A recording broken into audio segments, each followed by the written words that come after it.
असावी, मग मुलगी का नको? आणि हे सगळं करणार पुढे असतात त्या माझ्या सावित्रीच्या लेकीच ना.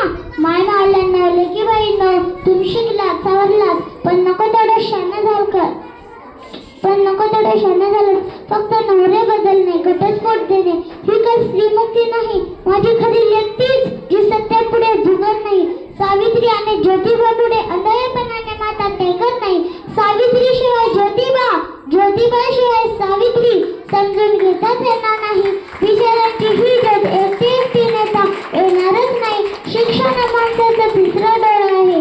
फॅशनच्या या जगात तुम्ही जीन्स पॅन्ट नक्की घाला, परंतु आपण जिजाऊच्या सावित्रीच्या जशीच्या राणी आणि सिंधूचा सत्कार यांच्या लेखी 28 चालणार नाही. म्हणूनच मला म्हणायचे वाटते की विद्येविना मती गेली, मतीविना नेती गेली, नेतीविना गती गेली, गतीविना शोधक खचले. एवढे अनर्थ एका अविद्याने केले, एका अविद्याने केले. धन्यवाद.